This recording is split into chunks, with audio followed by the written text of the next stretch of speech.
Assalamualaikum dan selamat petang. Kita sambung dengan pelajaran kita dalam topik yang kedua, Thermochemistry 2.3 dan 2.4. 2.3 Hess's Law. Define Hess's Law, applies Hess's Law to calculate enthalpy changes using algebra and energy cycle method. And then illustrate the dissolution process of ionic solids. In 2.4, Bohr-Haber cycle, define ionic energy, electron affinity, lattice energy, and then explain for the effects of ionic charge and ionic radius on magnitude of lattice energy. Then construct Born-Haber cycle for simple ionic solid using energy cycle diagram, and then calculate the enthalpy change using Born-Haber cycle. Okey, jadi kita lihat kita punya nota ya. Okey. Hess's Law. Hess's Law tells about when reactants are converted into products. Okay, let's say A is a reactant, C is a product. The overall change in enthalpy is the same, whether the reaction takes place in one step or in a series of steps. To go from A to C, A is a reactant, C is a product. You either go this way, one step, or you can go through B. Takes two steps. So the overall change in enthalpy is the same. The value of enthalpy is the same. Delta H1 will be equals to the delta H2 and delta H3. Okay, so as long as the initial and the final conditions are constant. We constantkan the initial and final. It's the same thing. So it goes either take this way or you can go this way. So enthalpy change does not, the enthalpy change depends only on the nature of the reactants and product and is independent on the route taken. So like this, if you have equation,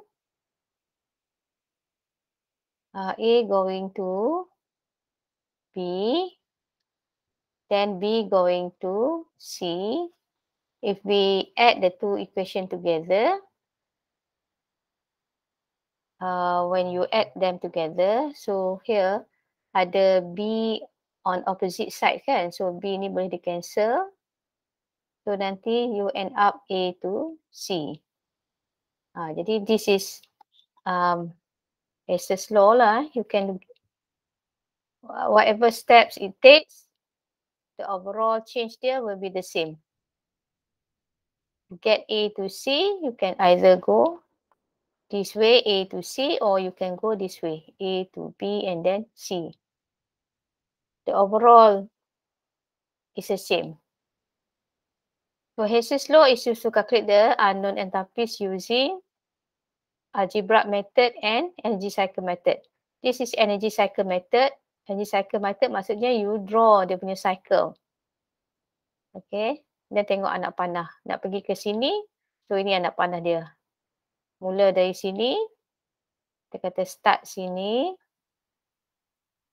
Start sini. End dekat sini. So this way. Or this way. Pun start di sini. End dekat sini. And another one. That is energy cycle method. Yang saya tunjuk cycle tadi tu adalah energy cycle method. Algebraic method maksudnya kita jumlahkan. Macam ni. Kita jumlahkan equation.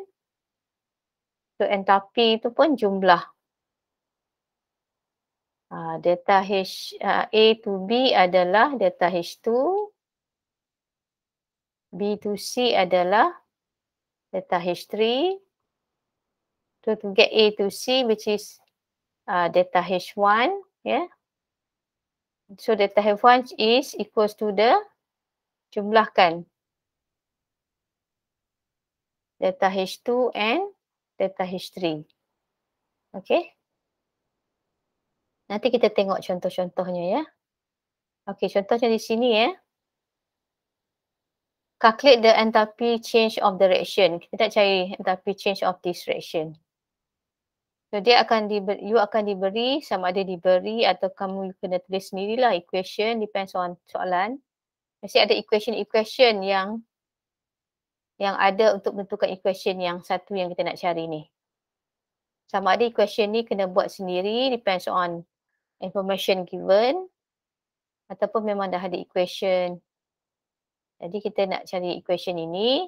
Jadi apa yang kamu perlu buat, equation yang kamu nak cari tu kita letak sebagai hasil jumlah, kita letak di bawah sekali. Kita letak di bawah sekali. Okey, jadi saya tuliskan di sini. Tu carbon, phase dia sekali plus hydrogen gas, jadi C2H2 ni ethene. Okey. So yang ni kita nak cari berapakah delta H-nya. Jadi equation yang diberi ni, 3 ni kita susun supaya nanti kita jumlahkan ketiga-tiga equation itu akan memberikan equation yang kita berminat. Okey, equation ni saya letakkan sebagai 1, 2, 3. Senang saya nak panggil equation mana .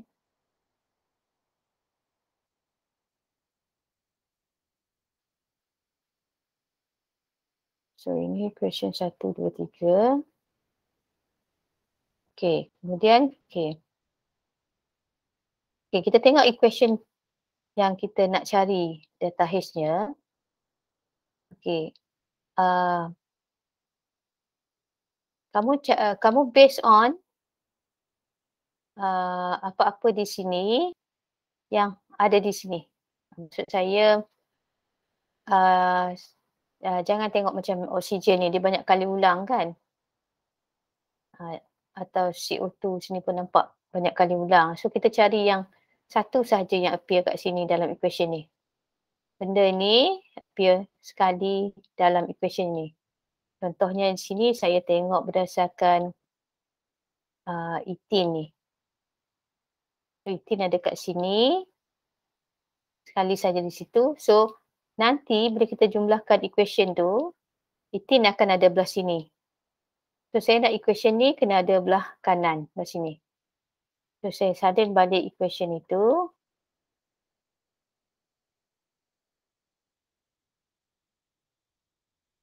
Okay, so ethene ada belah kanan, C2H2 gas bersama dengan 5/2 O2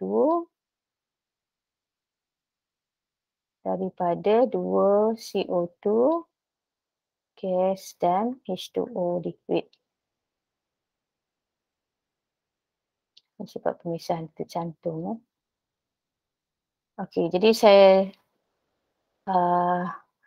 saya ambil tadi equation tu dah saya reversekan yang C2H2 asal di belah kiri, saya dah jadikan dia belah kanan. Jadi delta H ni saya kena reverse juga.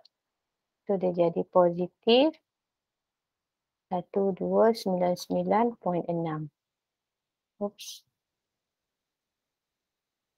0.6 situ, saya nak tulis dah.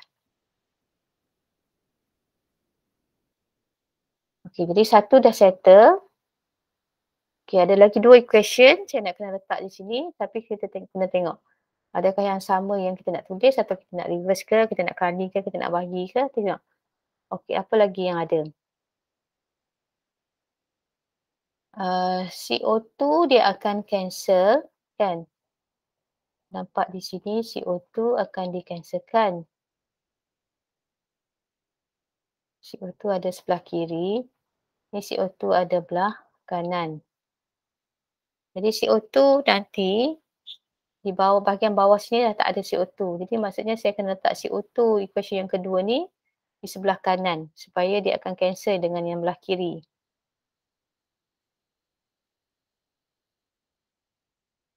Okey. Jadi CO2 saya kena letak belah kanan.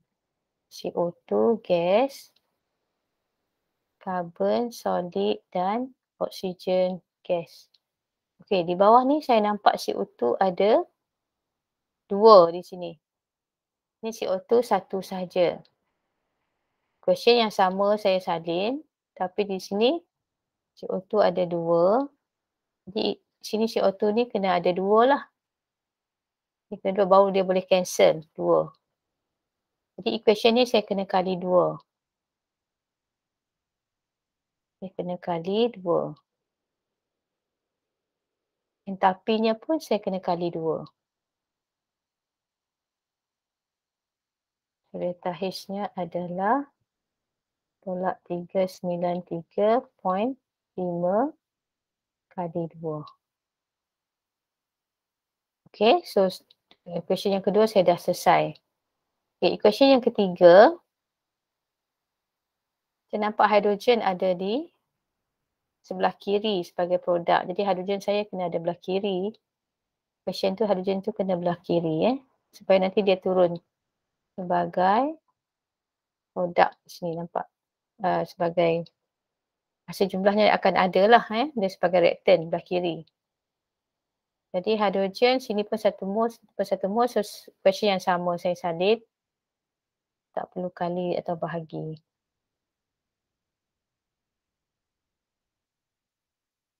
So hidrogen gas campur separuh O2 jadi H2O liquid. Delta H-nya adalah tolak 285.9 kilojoule. Okey. Jadi adakah bila saya jumlahkan nanti equation yang akan saya jumlahkan tu, kita jumlahkan semua adakah bila saya jumlahkan ketiga-tiga equation di atas tadi, saya akan dapat equation yang di bawah, kita check.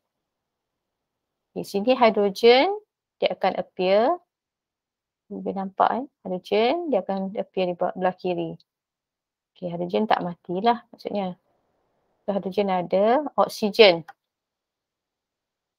Okay, oksigen di sini dia ada, ini boleh kita kali 2.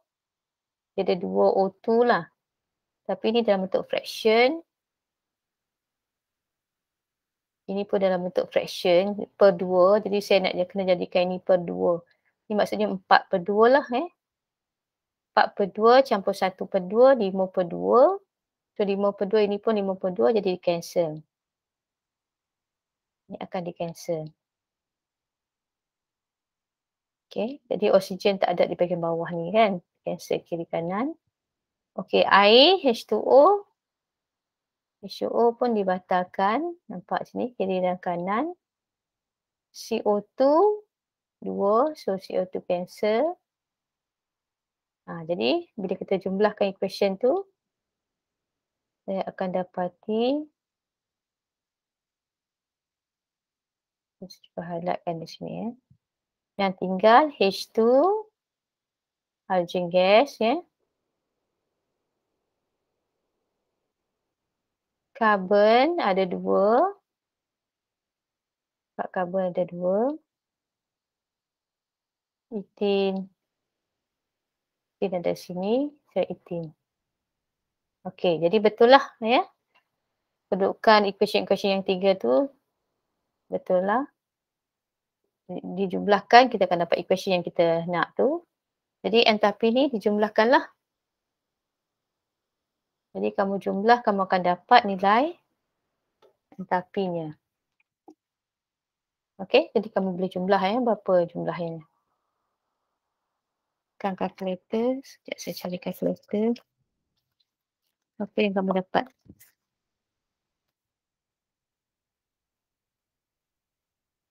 Tolak 285.9 tolak 393.5 kali 2 campur dengan 1299.6. Okey, so sepatutnya dapat. Tekan kalkulator betul kamu check jawapan saya ni. Jadi dia punya stepnya pun dah ada kat sini Saya tunjukkan kat sini sekali lagi. 226.7. Okey. Jadi saya ulang cara dia. Kamu mula-mula tu writekan equation yang kita nak. equation yang kita nak jumlahkan, kita susun supaya bila kita jumlahkan, kita akan dapat equation yang kita nak. Jadi enthalpy pun dijumlahkan. Make sure kamu aware lah ada yang nak kena darab ke supaya dapat cancel. Ini ada kena darab. Jadi jumlahnya adalah, jawapannya adalah 226.7 kilojoule per mole. Jadi ini kita boleh baca, ini adalah enthalpy of formation of ethene daripada elemen-elemen karbon dan hidrogen gas. Jadi kilojoule per mole of ethene ni. Okey. Okey. Equation yang diberi tadi tu, equation yang diberi tu adalah combustion. Combustion. Jadi kita boleh buat energy cycle untuk kita tunjukkan kaitan.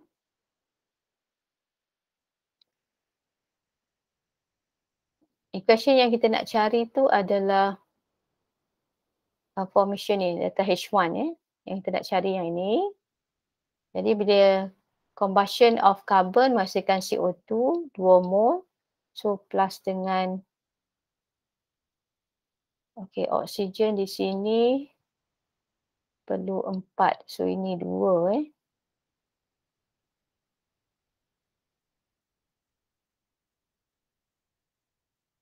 Sini kena oksigen kena ada 2. 2 oksigen, so plus 2 oksigen dikali 2 Ini oksigen untuk H2O, so plus half O2. Situ H2 kepada H2O plus 5 upon 2 O2.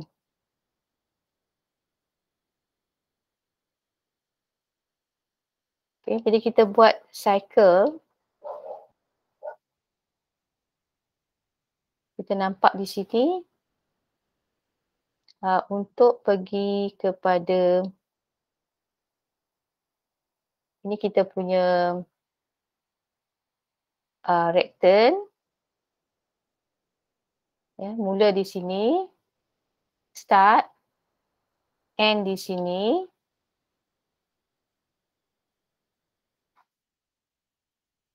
Ini satu jalan. Tengok anak panah yang lain. Okay, boleh juga pergi dia ke sini dan ke sini. Okay, tengok anak panah ke sini dan ke sini. Jadi di sini, enthalpy yang diberi itu adalah terbalik. Jadi kita boleh reversekan anak panah ni. Kita reversekan anak panah. So, dia mula di sini, akhirnya di sini. Jadi delta H1 equals to delta H2 plus delta H3 plus delta H4 yang kita reversekan.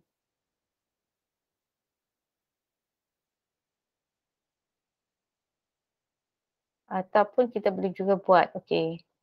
Delta H1 dan delta H4 adalah delta H2 plus delta H3. Macam tu pun boleh.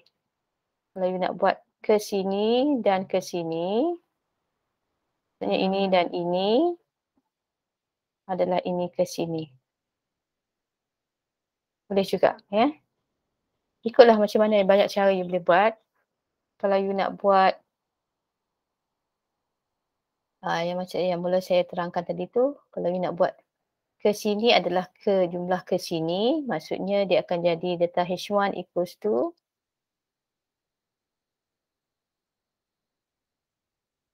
akan buat delta H1 equals to delta H2 plus delta H3 minus delta H4 lah. Delta H4 ni ke sini.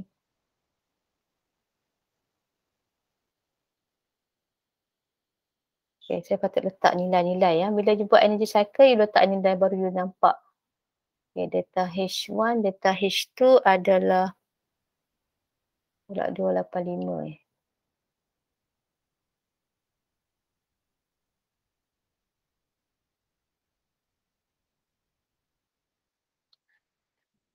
Delta H4 saya boleh bawa pergi sana ni kan. Okay, saya refer pada nota sekejap ya.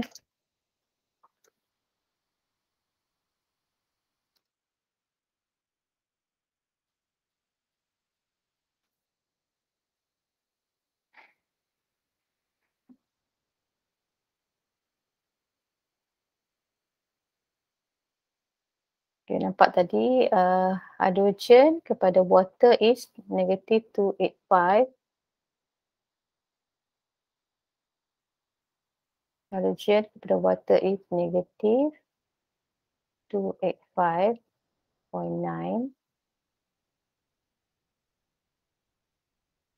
Carbon kepada CO2 negative 393. 393.5. Okay, kena kali 2. Dan ini kita nak cari delta H4 metin kepada ini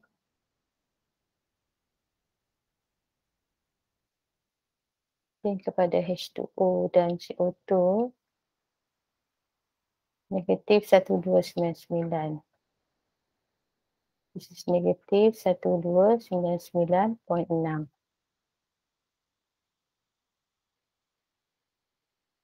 Okay, jadi delta H1, delta H2 plus delta H3, okay, plus minus plus sorry. So kalau you buat the other way, dia akan jadi macam ni. Delta H1 sama juga dengan tolak 393.5 kali 2 campur dengan tolak 285.9. Jadi kalau saya nak ke sini, maksudnya ini akan jadi positif. Plus 1299.6. Okey, nampak sama je lah. Kalau you nak buat delta H1 campur delta H4 adalah ini ke sini. Sebab semua N dia. Ini maksudnya ke sini adalah ke sini. Nampak mula dari sini, akhir di sini. Ya. Sama saja. You tengok je lah anak panah yang mana satu you nak guna. Asalkan kamu nampak mula di mana, akhir di mana. Kadang-kadang macam-macam cara you boleh buat. Tengok anak panah ya. So ini akhirnya di sini. Ya. So saya tunjukkan di sini dua cara lah you boleh buat. Mula di sini, akhir ke sini. You boleh pergi ke sini. Atau you nak ke sini, sini dan ke sini. Macam tu. Ya. Okey, ni ada contoh yang lebih agak sukar.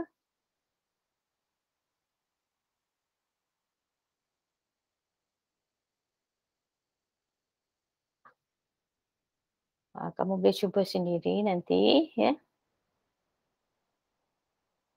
Saya pun dah tunjukkan cara di sini. Kamu cuba tengok. Betul tak you dapat answer yang seperti ini. Okey.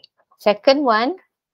Sekiranya kamu diberi enthalpy of formation. Ini cara lain sikit. Sekiranya kamu diberi enthalpy of formation.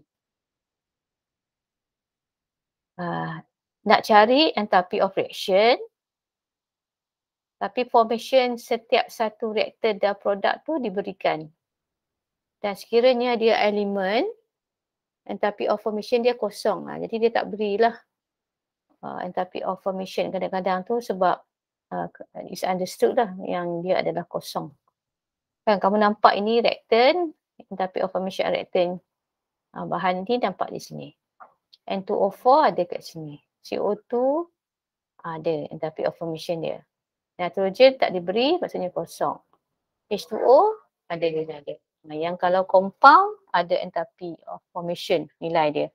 Tapi kalau elemen nilai dia kosong enthalpy of formation.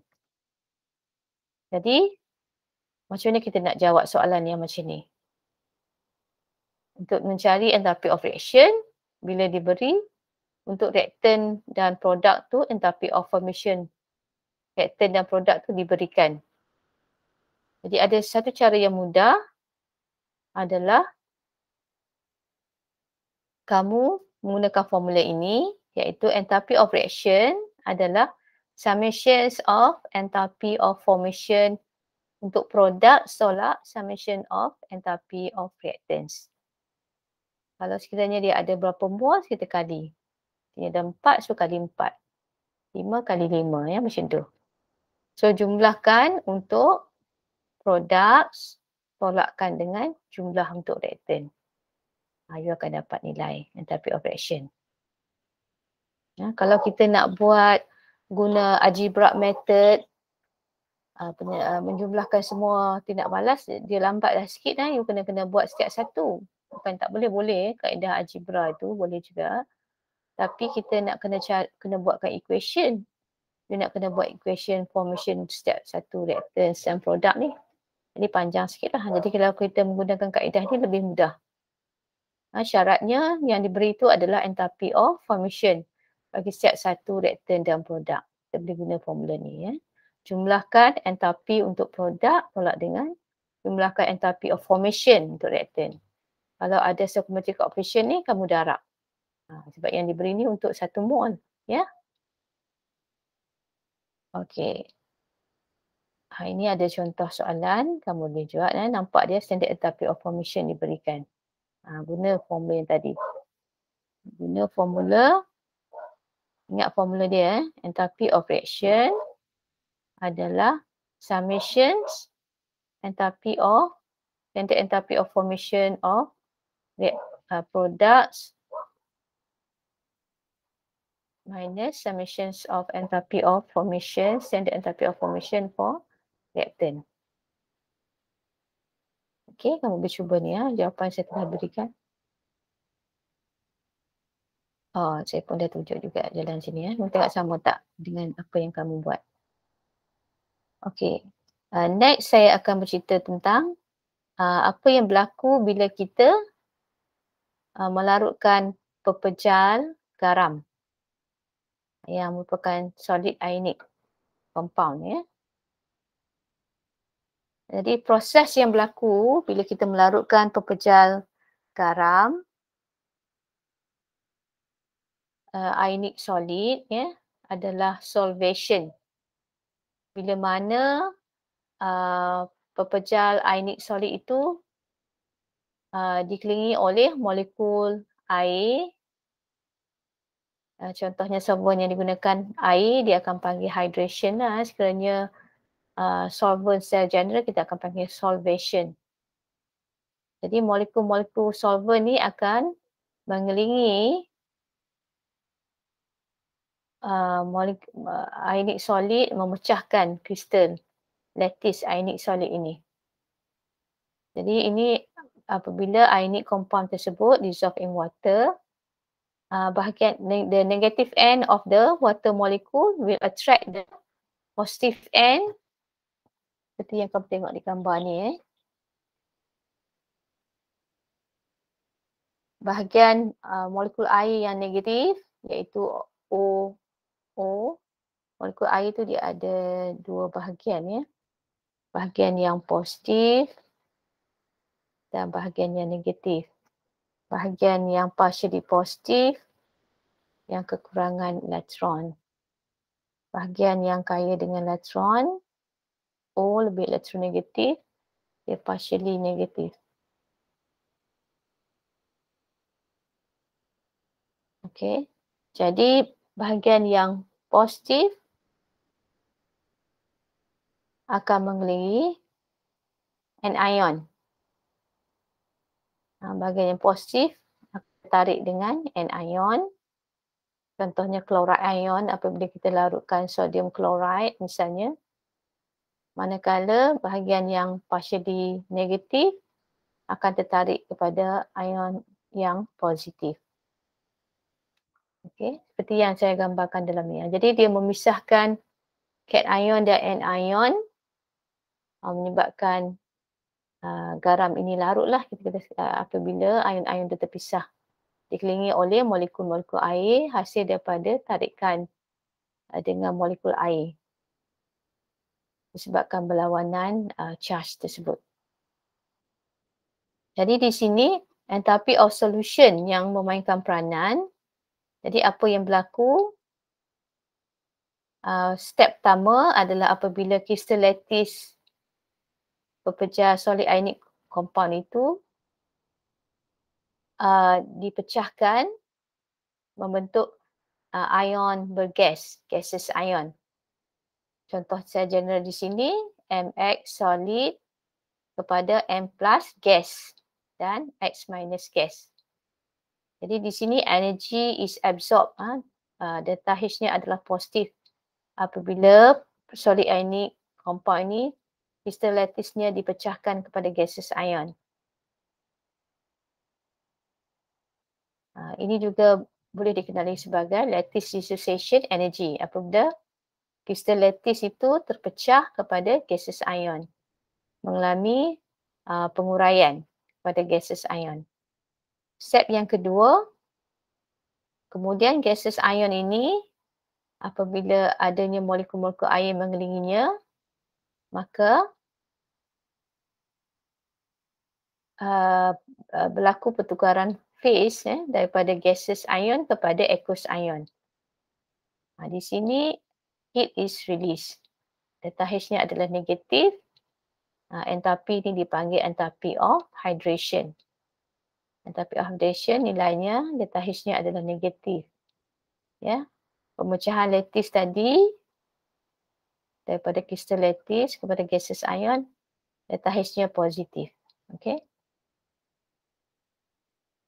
Jadi di sini kita boleh buat satu cycle menghubungkan, menerangkan tentang apa yang berlaku hasil daripada pemelarutan garam.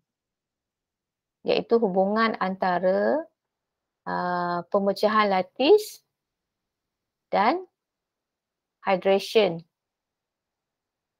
Pemecahan lattice yang ini pemecahan lattice yang ini dan berlakunya hydration. Jadi ini adalah enthalpy of solution. Enthalpy of solution bila mana solid ionic compound itu bertukar menjadi aqueous ion, itulah enthalpy of solution. Di situ pepecah lattice solid ionic compound itu dia punya kristalnya terurai, terpecah menjadi gaseous ion. Kemudian dengan adanya molekul-molekul air mengelilingi gaseous ion menghasilkan aqueous ion. Kita ada satu kitar lah, maksudnya cycle. So nak pergi ke sini adalah jumlah ke sini.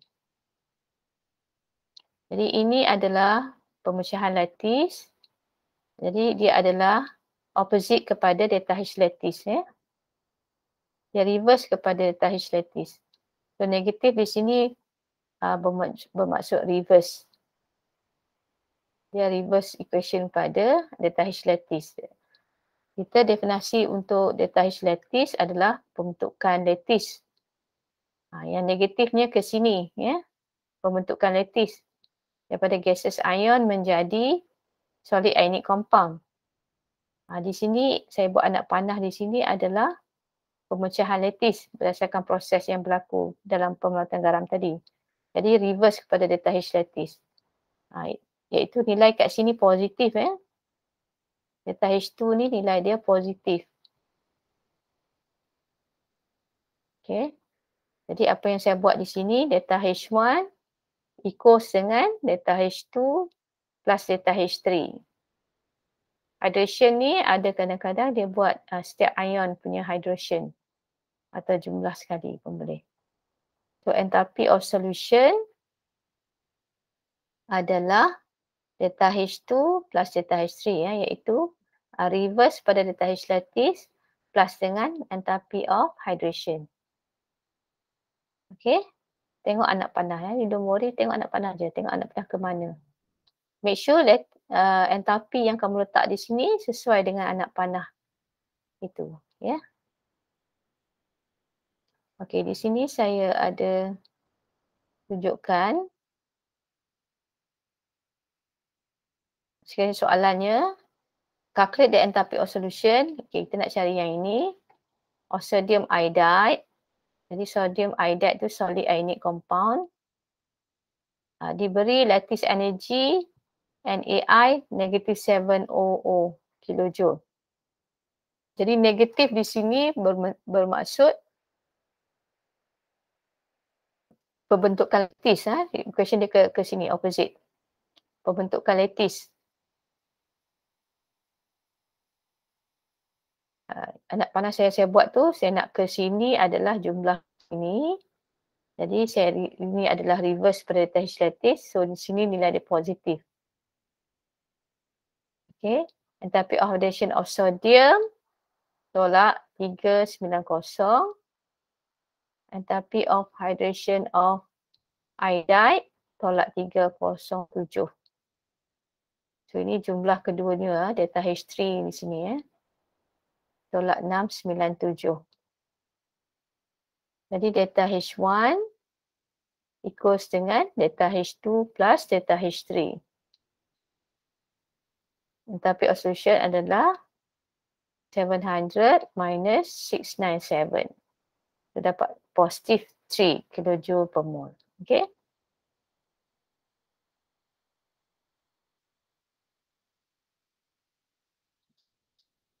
Okay. Apa yang ditunjukkan dengan value perbezaan enthalpy of hydration and delta H lattice ni, ya. Kalau sekiranya crystal itu very soluble in water, crystal itu kalau solid ionic compound tu kalau dia very soluble in water tu disebabkan oleh enthalpy of hydration-nya tu lebih besar daripada delta H lattice. Dan delta H solution-nya adalah negatif. Okay, delta H hydration lebih besar daripada delta H lattice. Delta H lattice ni pembentukan lattice kan. Okay, ni hydration daripada gaseous ion kepada aqueous ion. Okay, jadi kalau hydration nilai hydration negatif. Delta H lattice pun negatif. Tapi sekiranya hydration tu nilainya lebih negatif bandingkan delta H lattice, menunjukkan delta, dan kita akan dapati delta H solutionnya jadi negatif lah. Jadi crystal tu very soluble in water. Sekiranya enthalpy of hydration kurang bandingkan delta H lattice, di mana delta H solution tu kita akan dapat nilai positif. Jadi crystal tu adalah insoluble in water. Dan sekiranya dia highly positive akan insoluble. Okay. Dan sekiranya hydration lebih kurang je dengan delta H lattice, delta H solution tu almost zero. Dia slightly soluble in water lah. Okay, seterusnya 2.4 Born-Haber cycle. Jadi ini kamu nak kena draw cycle. Dan cycle ni normally is used to calculate lattice energy atau lattice enthalpy. Yang mana we cannot determine through experiment. So kita gunakan enthalpy reaction yang lain untuk menentukan lattice energy atau lattice enthalpy. Okey, sekali lagi ulang kepada definisi untuk lattice energy. Lattice energy is the standard enthalpy, standard enthalpy of lattice is the energy release, delta H negative. When 1 mole of solid ionic compound, dia solid ionic compound is formed. Dia pembentukan solid ionic compound is formed from gaseous ion. Gaseous ion, ini ion dia mesti bergas. Under standard condition, 180 M 298 Kelvin. Dia ada notes tu, kena mention berapa nilai standard at standard condition dan berapa nilainya. Ini temukan chemical equation for lattice enthalpy, lattice energy of sodium chloride. Sodium chloride terbentuk daripada ion-ion, sodium ion gas dan chloride ion gas. Ini nilai dia lattice enthalpy. Lattice energy, ya, nilainya negatif sebab dia heat release to form the solid ionic compound daripada gaseous ion. Sekiranya pemecahan lattice yang tadi kita dah tengok tadi, pemecahan lattice daripada solid ionic compound kepada gaseous ion, dia akan menyerap delta H-nya menjadi positif. Jadi kadang-kadang di buku dua-dua dikenali dengan delta H lattice. Jadi kamu jangan keliru lah ya. Kalau kamu nampak diberi delta H lattice dalam positif, itu menunjukkan pemecahan lattice. Kita berdasar definisi kita guna yang inilah, delta H lattice adalah heat release. Tapi jangan keliru, di buku juga dia diberikan nilai yang positif pun kita panggil delta H lattice. Dia jarang guna enthalpy of dissociation tu. Lattice dissociation tu jarang digunakan.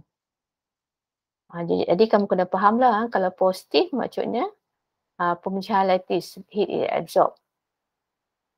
Kalau kata formation of lattice, pembentukan solid ionic compound, heat is released. Okay. So the higher the delta H lattice, more negative. Ini menunjukkan the stronger will be the ionic bond dalam kristal lattice tersebut. Dan ionic kristal itu lebih stable. Kalau dia delta H lattice-nya besar, lebih negatif disebabkan bond dia tu sangat, ionic bond dia lebih sangat kuat. Dan ion itu, kristal lattice itu adalah stable. Delta H lattice dia bergantung kepada dua, iaitu ionic size dan juga ionic charge. Okay. Faktor ionic charge tu lebih kuatlah berbanding dengan ionic size. Charge mesti besar, size ion mesti kecil supaya delta H lattice-nya besar. Delta H lattice increase when ionic size decrease, size kecil, size ion kecil, charge besar, dan delta H lattice akan increase. Charge kena besar, size ion kecil. Okay, jadi Born-Haber cycle ni dia summarize the relationship between various enthalpy change. Jadi ada beberapa enthalpy change yang akan digunakan untuk mencari lattice energy. Okay, basically dia ada 6 lah ya.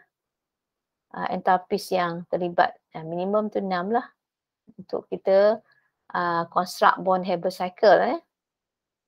So mungkin kamu diberi kenyataan tentang enthalpy. Misalnya di sini enthalpy of formation sodium chloride. Dia tak bagi equation. Dia bagi nama, disebut tentang enthalpy dan ada nilai. Mungkin juga kamu akan diberi dengan persamaan. Jadi kamu kena tahu persamaan yang diberi ni enthalpy apa. Jadi enthalpy yang terlibat, enthalpy of formation, enthalpy of atomization, ionization energy, electron affinity, and then lattice energy yang kita nak cari. So daripada nama-nama enthalpy ni, you should be able to write dia punya equation. Jadi ini berdasarkan definisi yang kamu belajar waktu 2.1 hari itu. Formation daripada elemen-elemen at stable state. Atomization daripada elemen kepada gaseous atom. Ionization energy bila gaseous atom jadi gaseous ion. Electron is removed kan. Ini juga atomization of chlorine sini, saya tunjukkan sini. Daripada molekul jadi gaseous atom. Electron affinity bila tambah elektron. Dia opposite pada ionization energy. Ionization energy dia buang elektron. Electron affinity tambah elektron. Dia jadi negative ion. Lattice energy, lattice enthalpy for formation of solid ionic compound daripada gaseous ion. Okey. Jadi kena buat bond-Haber cycle, kena buat cycle. Ada dua cara kita nak lukis cycle ni. Ini cycle yang mudah. Okey, saya tunjukkan mula-mula kita tuliskan bagi saya mudah buat tuliskan dia punya enthalpy of formation. Saya buka semua dulu. Okey, tuliskan. Pertama kamu lukiskan enthalpy of formation. Tuliskan enthalpy of formation. Okey, be careful dengan formula garam. Kamu cek formula garamnya. Tengok NaCl misalnya sini. Ini Na tu plus 1, Cl minus 1. Kamu kena tahu dia punya charge juga tu.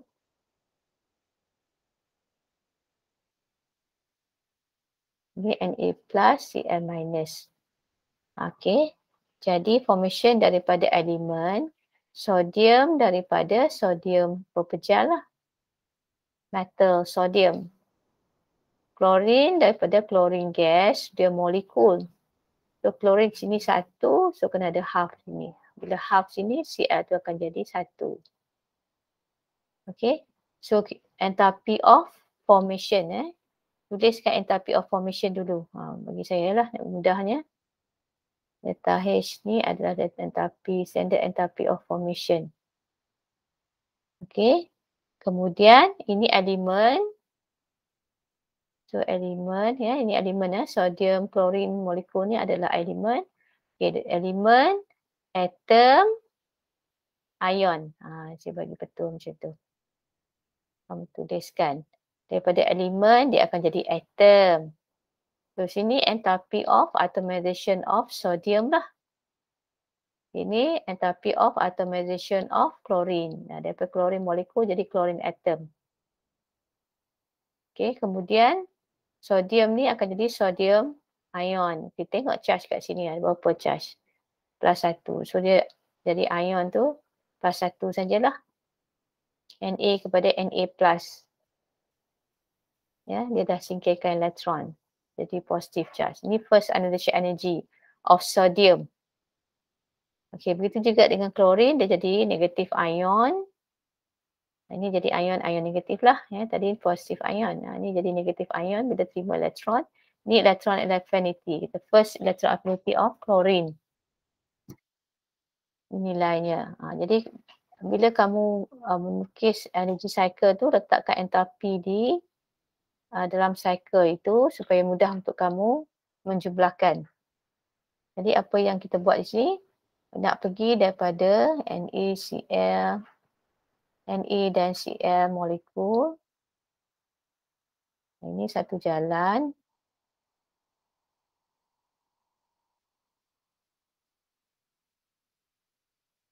Okay, ini start kat sini. Saya centang sikit kat sini ya. So start sini. End di sana. End sebagai solid ionic compound. End dia, ujung echo dia. Start di elemen. End di solid ionic compound. So ini satu jalan, delta H1. Mana jalan lain? Adalah bila kita jumlahkan semua enthalpy. Tengok anak panah. Delta H1 ke sini adalah sama dengan jumlah semua ni. Delta H2 campur delta H3 campur delta H4 campur delta H5 campur delta H6. Okay, delta H6 yang kita nak cari lattice enthalpy. Lattice enthalpy adalah negatif 787. Negatif.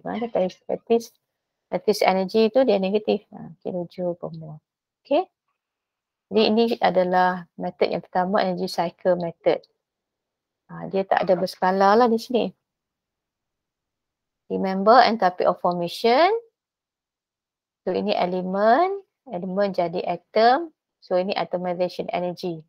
Standard atomization energy of something. Kena cakap of apa? Ini first energy of sodium.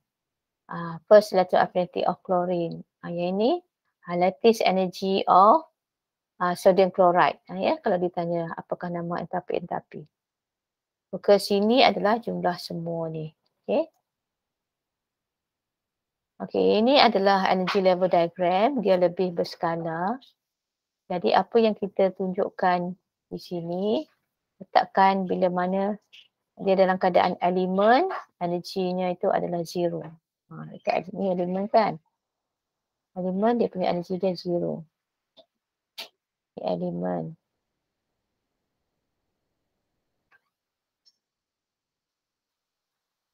Itu tak boleh. Okay. Dia berskala, ni kosong. Jadi bila mana menjadi atom, enthalpinya positif. Jadi anak panah tu ada dua cara saja. Naik ke atas atau turun ke bawah. Yang naik ke atas, delta H-nya positif. Ya. Yang naik ke atas positif. Yang turun ke bawah nilainya negatif.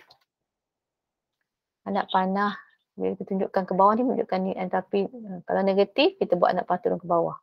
Kalau positif kita buat anak panah naik ke atas. Macam tu. Okey. Tadi berskala, maksudnya di sini kalau sini kosong, delta H2 ni adalah apabila sodium elemen menjadi gaseous atom, sodium, gas. Jadi ini enthalpy of atomization. Jadi kita boleh baca kat tepi ni, ini nilai dia 108 lah ya. Beza dua ni kan, 108. Jadi dia punya gambar rajah energy level diagram yang ni ditunjukkan. Dia buat satu-satu sebab dia berskala kan. Ini saya tunjukkan di sini, ini atomization of sodium. Jadi yang klorin tak buat apa-apa, so you just salin balik. Kemudian ionization of sodium. Okay, klorin masih lagi molekul gas. So ini adalah enthalpy first ionization energy of sodium. Masih positif, naik ke atas. Okay, kemudian kira ionnya dah selesai lah untuk sodium. Sekarang kita buat untuk klorin pula. Klorin kita atomkan. Ini nilai delta H3 ini plus 1 to 1 ni adalah standard enthalpy of atomization of chlorine. Daripada chlorine molekul kepada chlorine gas. Kan? Heat absorbed when 1 mole of gaseous atom is formed from its element. Kan? Daripada elemen dia chlorine molekul gas. So kena ada half sini lah untuk dia jadi satu kat sini. Okay, kemudian ini tadi ion sodium dah jadi ion, chlorine belum. So ini adalah electron affinity of chlorine. First electron affinity of chlorine. Pula 349. Daripada chlorine gas pada chloride ion gas. Okey, kemudian daripada gaseous ion, dah dapat dah gaseous ion sini kepada solid ionic compound, ini adalah delta H lattice, delta H6. Jadi konsep dia sama saja macam tadi, kita buat cycle tadi. Mula di sini, akhir di sini kan. Akhir di sini. Ini satu jalan. Saya letak formula kat situ. So delta H1 lah kan. Delta H1 equals dengan, kita tulis sini ya. Delta H1 equals dengan, kan. Nampak kan mula di sini. Ini kepala dia, ini ekor dia. Okay, ke sini. Mula, akhir. Mana jalan lain? Sini. Naik ke sini, turun ke sini. Kan semuanya mula di sini, akhir ke sini. Tengok anak panah dia naik, turun ke sini kan. Jadi delta H1 sama dengan delta H2. Cuba you kena careful lah nak kena kali, kena bahagi. Tengok equation. Equation yang kita ada dalam cycle kita ni dengan yang diberi pada kamu. Untuk 1 mol ke tak dalam circle kita ni. Nak kena darab ke tak. Delta H1 equals to dengan delta H2 plus delta H3. Sebab delta H3 pula. Tak apalah, yang delta H3 atas plus delta H4 yang bawah plus delta H5 plus delta H6. Jadi delta H6 adalah tolak. Yang kita rearrange lah dapatkan delta H6 yang kita nak ni, delta H6. Masukkan nilai delta H6 ni apa. Okey, boleh kan? Mencari delta H6 entapi. Standard entapi of sodium chloride. Lattice energy, lattice energy of sodium chloride berapa? Okey. Okey, sekarang kita lihat kepada apa yang mempengaruhi lattice energy tu, kecil besarnya. Yang pertama adalah ionic charge. Okey, contohnya di sini soalan yang mana lebih besar?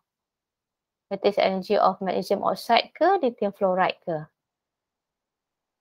Explain. Okey, didapati lithium fluoride nilai dia tolak 1037 lattice energy. Tapi untuk magnesium oxide lebih tinggi, negative 3795. Jadi lattice energy of magnesium oxide is higher lah than lithium fluoride. Dia suruh explain kenapa. Tunjukkan data ni, magnesium oxide dia punya nilai ni lebih besar. Kenapa? Apa bezanya antara ion-ion ni? Di sini lithium fluoride dengan magnesium oxide, size of cation dengan anion tu nak dekat sama lah lebih kurang. Dia punya internuclear distance untuk lithium fluoride 0.209, magnesium oxide 0.212. Jadi agak lebih kurang lah. Jadi bukan faktor size lah di sini size dia lebih kurang. For metal atom dengan non-metal. Okey. Jadi apa yang menyebabkan lattice energy untuk magnesium oxide tu sangat tinggi? Tinggi tu sangat negatif. Higher, tinggi. Disebabkan oleh charge. Magnesium oxide charge-nya magnesium 2 plus, oxide 2 minus. Untuk lithium plus 1 dengan negative 1. Jadi charge memainkan peranan yang sangat penting yang menjadikan lattice energy of magnesium oxide tu berkali ganda lebih tinggi lah berbanding dengan lithium fluoride. Okay.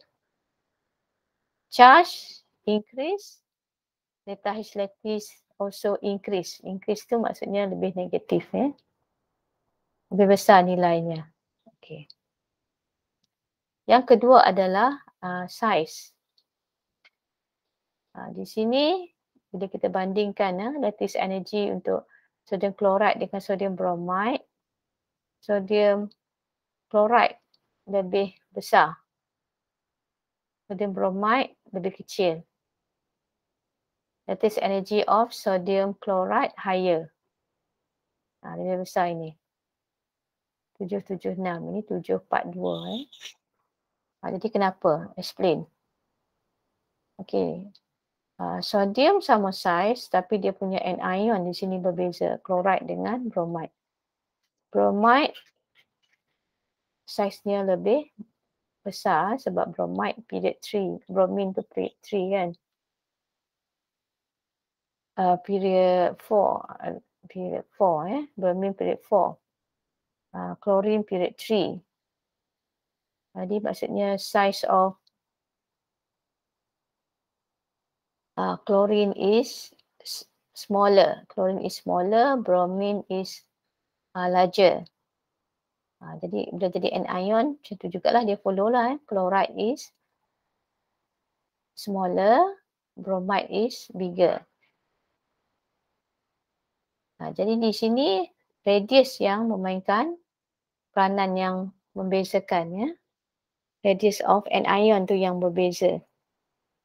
Yang menyebabkan lattice energy untuk sodium chloride tu lebih tinggi disebabkan oleh saiz chloride yang lebih kecil. Ionic distance untuk NaCl is lower, 0.276. Dia punya internuclear distance dia lebih kecil disebabkan oleh radius chloride yang lebih kecil berbanding dengan bromide. Okey. Jadi bila saiz lebih kecil, nukleusnya lebih kuat, lebih dekat, ikatan ioniknya lebih kuat. Ya, jadi lattice entapinya tu lebih tinggi. Boleh faham, ya? Saiz kecil, internuclear distance-nya lebih, jarak antara dua nukleus ni lebih dekat. Jadi kekuatan ionic bond tu lebih tinggi, lebih kuat. Lattice entapinya tu lebih tinggi. Okay, saiz kecil, lattice energy greater. So ini ada beberapa soalan yang kamu boleh cuba, ya. Jadi 2018-2019 ada soalan tentang calorimeter, juga ada bond-Haber cycle. Kamu nampak dia bond-Haber cycle, kamu nampak ada ionic energy, enthalpy of formation, electron affinity, lattice energy. Ya, draw the bond-Haber cycle.